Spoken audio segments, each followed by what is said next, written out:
Olá, tudo bem? Eu sou o Bob e essas são as minhas leituras de 16 a 22 de agosto de 2026.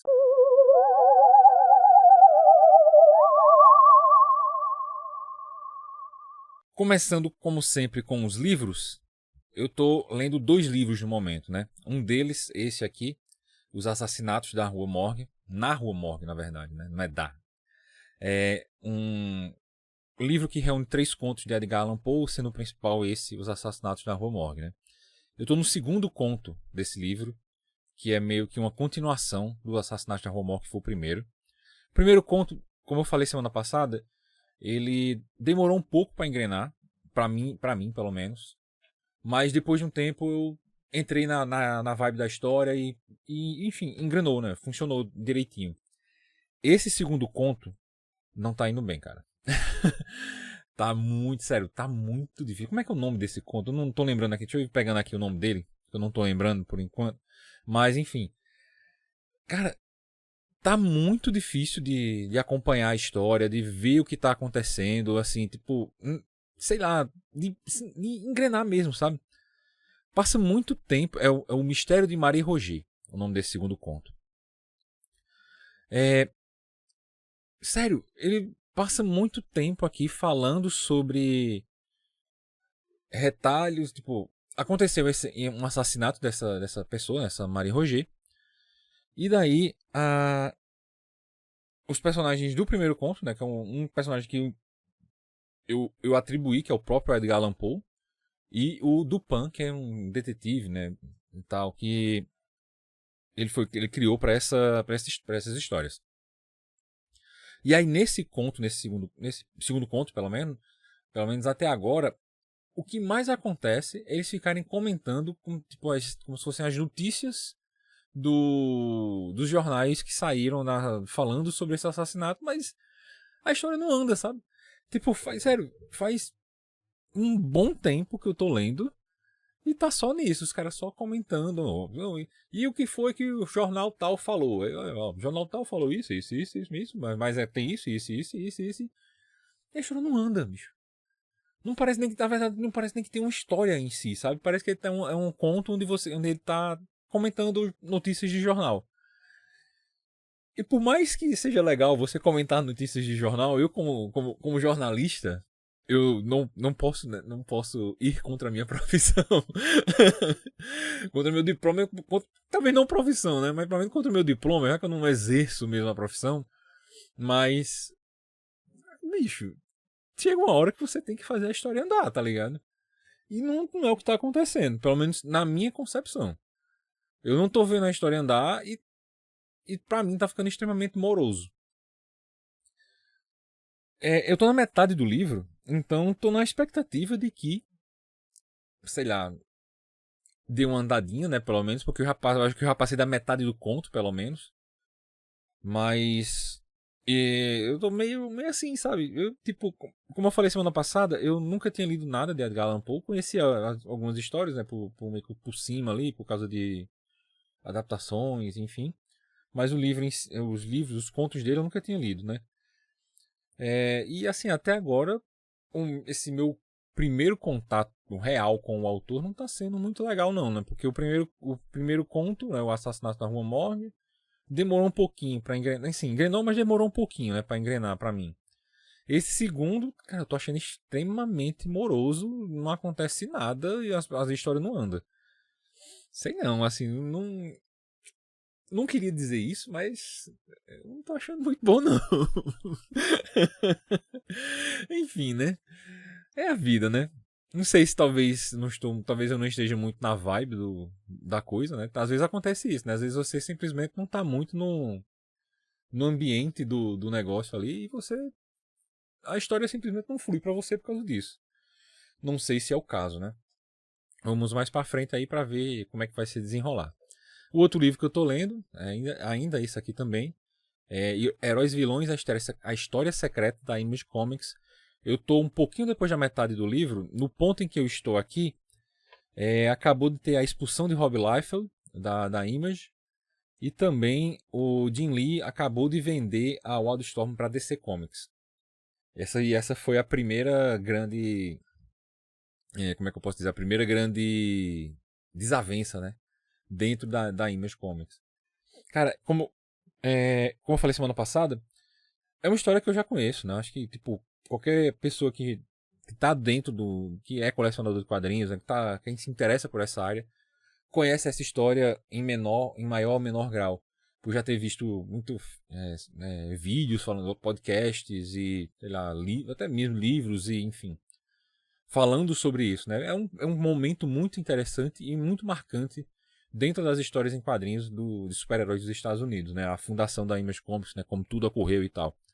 Então, assim, é uma história que eu já conheço. Mas é muito legal ler um livro, assim, aquele negócio. Eu, como... Vou puxar minha sardinha dos meus diplomas de novo, né?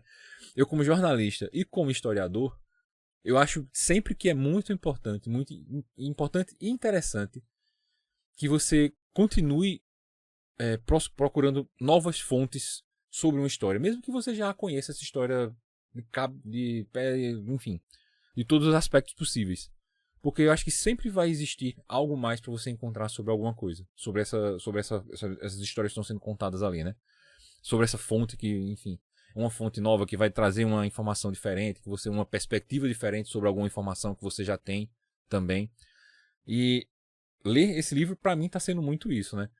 É uma história que eu já conheço, tipo, já sei tudo que aconteceu nessa época aí, de tudo como foi o desenrolar. Mas ler um livro que eu nunca tinha lido sobre essa história traz novas perspectivas para mim. E também algumas informações que eu não tinha, porque sei lá, não eu tinha visto em algum outro lugar. O livro é do Maurício Muniz, que escreve muito bem, cara. Sério, é muito gostoso. A leitura é leve, mas bem aprofundada, assim, as informações que ele traz. Leitura muito boa mesmo. Vale a pena demais se você quer entender mais sobre a formação da Image Comics, né?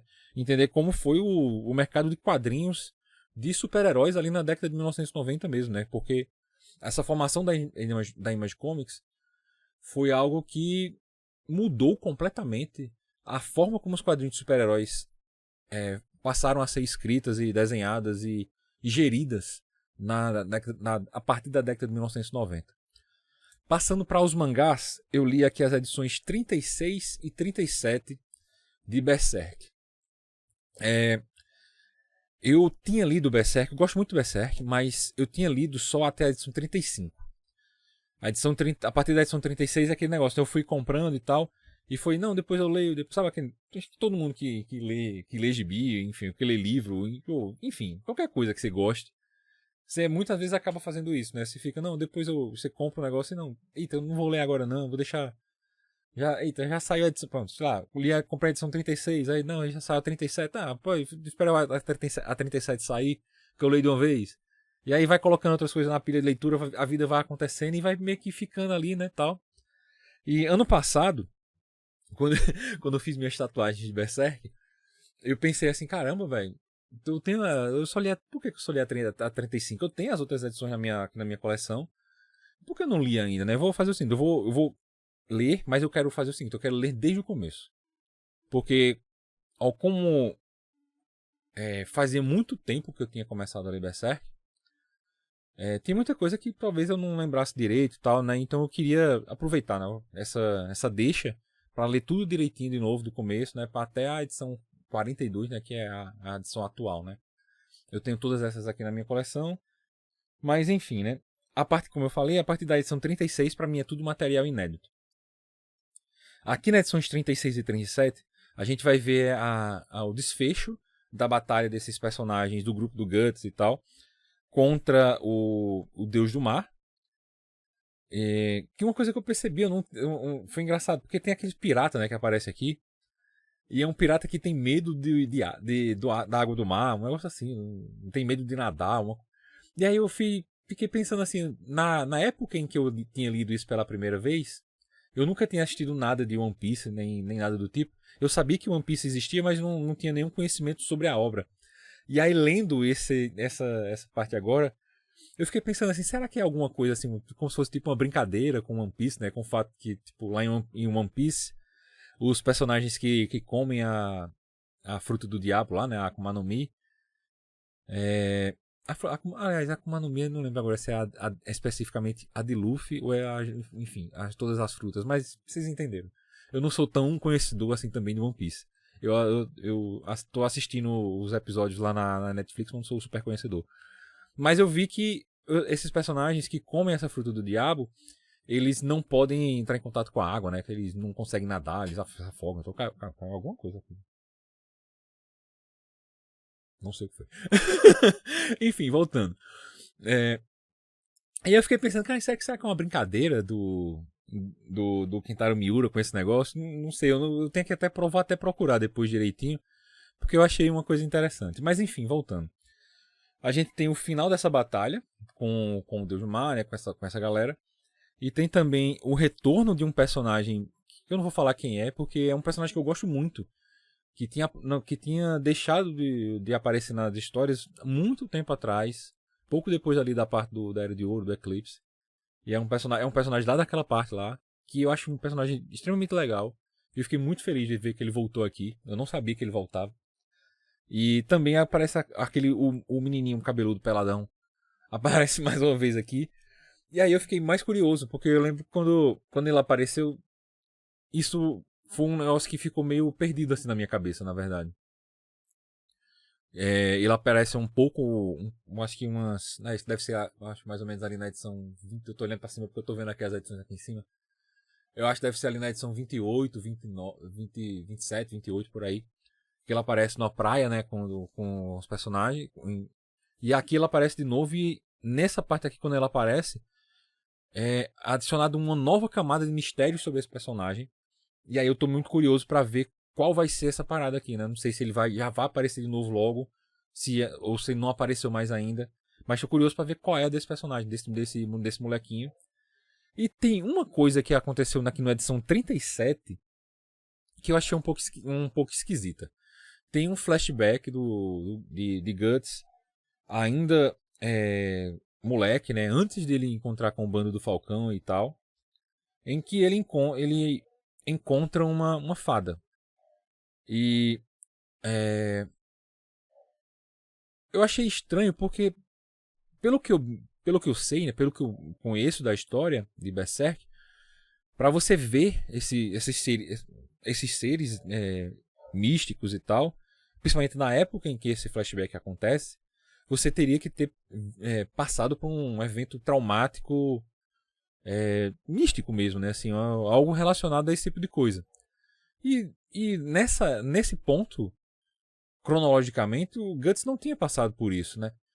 E aí eu achei meio estranho, assim, achei meio. Sei lá, eu fiquei curioso, né? Assim, cara, por que aconteceu isso, né? Por que esse personagem tá encontrando uma fada desse jeito? Não sei se isso vai ser retomado nos volumes mais pra frente. Mas eu achei meio estranho. Mas vamos ver, né? Talvez tenha alguma explicação um pouco depois. Vamos ver qual é a parada. Passando aí para os quadrinhos independentes, eu li Era Uma Vez, de Cristal Moura e Leander Moura. Casal lá do Rio Grande do Norte. Quadrinistas muito bons. Eu gosto muito do trabalho deles, que eles trabalham muito com terror e horror. São coisas que eu gosto, coisas que eu adoro, esse tipo de trabalho, sabe? Gosto muito desse gênero. E eu acho que os nossos gostos pessoais são parecidos. Pelo menos nas conversas que eu tenho com eles. Quando a gente se encontra em algum evento, alguma coisa do tipo. Os nossos gostos parecem ser parecidos.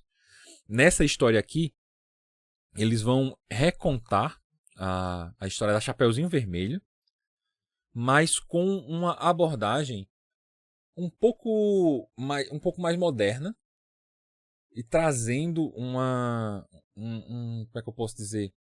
Uma pegada meio como eu falei, mais moderna e também que vai trabalhar os perigos atuais para uma mulher. Eles pegam essa história do Chapeuzinho Vermelho para trabalhar esse tipo de coisa, esse tipo de narrativa, né, esse tipo de história.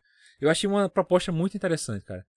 Bem interessante mesmo, assim, a história é muito boa, é um quadrinho, começa como um quadrinho, depois passa como fosse um livro ilustrado, tendo como base a história da Chapeuzinho Vermelho, e de como esses contos, né, Chapeuzinho Vermelho e outros contos desse tipo, né, essas foram criados para tipo, enfim, eu ia falar doutrinar, mas não é bem doutrinar a palavra, mas como, enfim, eu vou falar doutrinar porque não tá me faltando uma outra palavra aqui no momento, mas para ensinar, talvez, as crianças sobre coisas da vida que eles não devem fazer.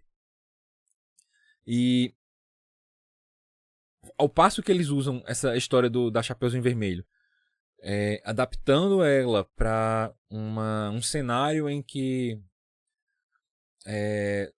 predadores de mulheres estão presentes no nosso mundo atual e tal, e como as mulheres não necessariamente estão mais como presa e elas podem elas podem e aprenderam que devem se defender, que aprenderam que devem não, né? Enfim, mas enfim, vocês estão entendendo o que eu tô falando.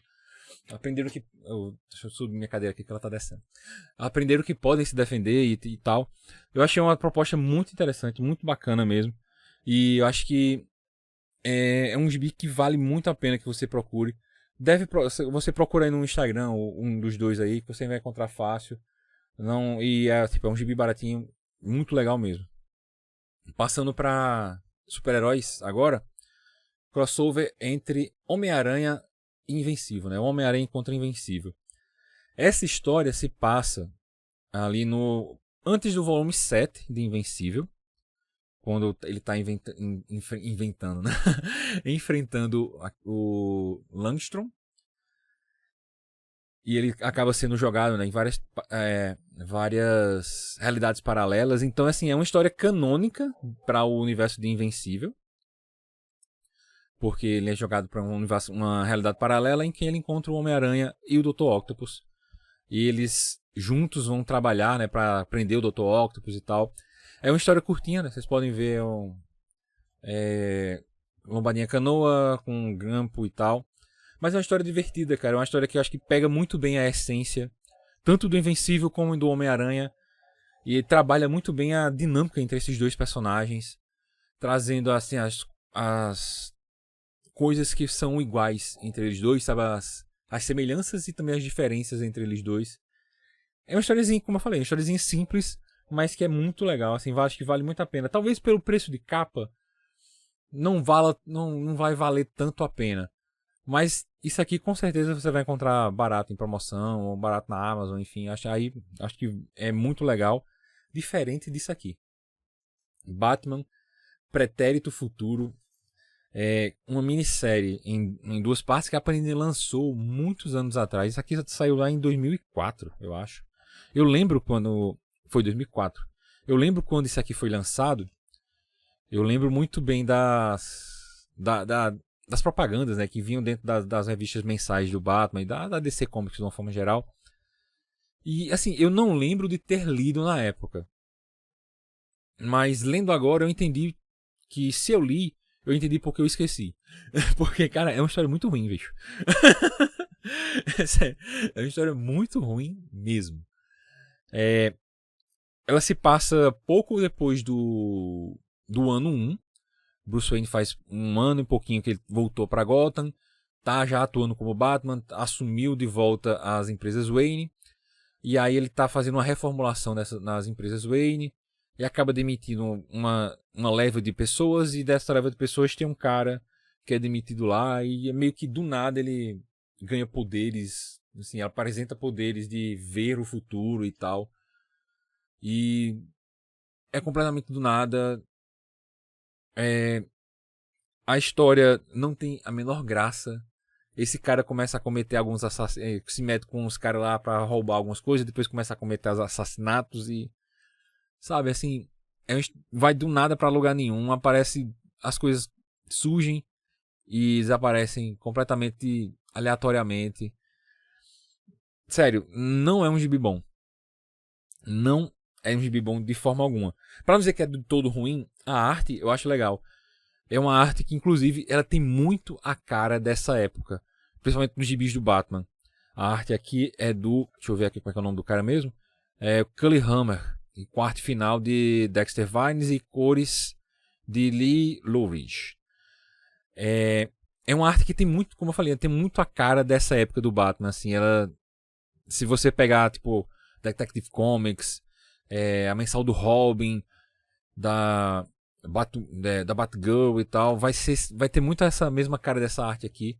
E uma coisa que eu acho muito legal, cara, dessa época, é que os gibis eles eram publicados aqui no Brasil, né? Com o papel Pisa Bright, que é aqui o papel jornal, né? Que, cara, é impressionante como ele é cheiroso, cara. É muito bom isso, bicho. Ele até hoje tem o mesmo cheiro, é impressionante. Eu lembro quando a gente chegava quando chegava o gibi na banca, ele vinha uns montes, né, dos pacotes assim, sei lá, gibi mensal do Batman. Aí vinha um pacote assim, sei lá, com 30, 40, 50 edições. E como ele vinha bem em cima com várias outras coisas por cima, né, tal, ficava bem comprimidozinho assim. Quando o cara abria, velho, ele ia meio que fosse fazendo assim, um barulhinho, sabe? E subindo um cheirão assim de caramba, ai, velho, era tão maravilhoso. Ai, como eu adorava, velho. Adorava. Eu fazia questão de ir na banca, né, na hora que eu sabia que chegavam os gibis, que o cara da distribuidora ia deixar lá, justamente pra isso, pra eu pegar o gibi na hora que ele chegava, que tava com aquele cheirão maravilhoso, velho. Cara, era muito bom, sério mesmo. Muito, muito, muito gostoso. E como eu falei, né, essas aqui, tipo, o gibi foi lançado em 2004. E ele ainda tá com esse cheiro. Não tão forte quanto na época, né? Quando deveria estar na época, né? Mas ainda tá com esse cheiro. É, se a história é ruim, pelo menos como eu falei, a arte é bacana. E ler esse gibi me trouxe essas lembranças, né? Tipo, ir na banca para pegar o gibi logo que ele chegasse, por causa do cheirinho. E, enfim, do papel também. Eu acho que é um papel que sério, eu acho muito mais legal esse papel, o Pisa Bright, do que o papel que é utilizado hoje em dia. Eu acho que ele tem, sabe, ele tem uma textura, ele tem a forma como ele absorve as cores e tal, é muito legal, cara. Eu gosto demais, demais mesmo. Eu entendo não utilizar esse papel mais hoje em dia, mas eu sinto um pouco de falta, não vou mentir não. Sinto, assim, um pouco de falta porque acho que ele tem mais cara de gibi, sabe? Não sei se isso é um pensamento só meu ou geral, mas enfim, é algo que tem na minha cabeça, que esse tipo de papel aqui, ele tem mais cara de gibizão. E eu gosto mais disso. Gosto demais também, aliás. Vamos lá pro resumão do que eu li, né? Batman Pretérito Futuro, edições 1 e 2. Como eu falei, não é uma história boa, mas a arte é bacana. Ela é muito característica da época em que foi lançado, né, lá em 2004. E pra mim, ler esse gibi trouxe boas lembranças. Então, acho que no final das contas valeu. No final das contas, acho que é positivo o saldo. E Homem-Aranha encontra Invencível. Historiazinha legal, bem simplesinha, mas bacana entre um encontro esses dois personagens. Não vai mudar nada na sua vida, mas talvez gibis que não mudem nada na sua vida sejam melhores do que gibis que pretendem mudar muito e acabam só mudando para pior. Era uma vez baita historiazinha de terror, com terror e horror, não sei. Recontando a história da Chapeuzinho Vermelho para os dias atuais, com os traços de algumas outras coisas interessantes assim. Achei um gibi realmente muito bacana mesmo. Edições 36 e 37 de Berserk. Como eu falei, a partir de agora, para mim é tudo inédito. Essas duas edições acho que me trouxeram umas boas questões, uns bons pensamentos sobre o que vai acontecer nos próximos volumes de Berserk. Então, acho que valeu a pena demais. Berserk é muito bom, gente. Heróis e Vilões, a história secreta da Image Comics continua. Um ótimo livro, divertido de ler, leve, muito bom em termos de informação e com certeza, se você quer saber mais sobre essa história, sobre essa época, é um livro que vale a pena demais você ler. E Os Assassinatos na Rua Morgue, de Edgar Allan Poe, que, sério, não tá indo legal não. Não tô gostando. Não tá achando bom não. tá meio ruinzinho, talvez, não sei. Mas vamos ver, né? Vamos mais pra frente, vamos ver, talvez às vezes muda, né? Às vezes muda a percepção da gente sobre a coisa, né? É isso. Essas foram as minhas leituras dessa semana. Se você já leu alguma dessas coisas, se você tá lendo alguma dessas coisas, deixa aí nos comentários pra gente poder conversar. Um beijo e até a próxima.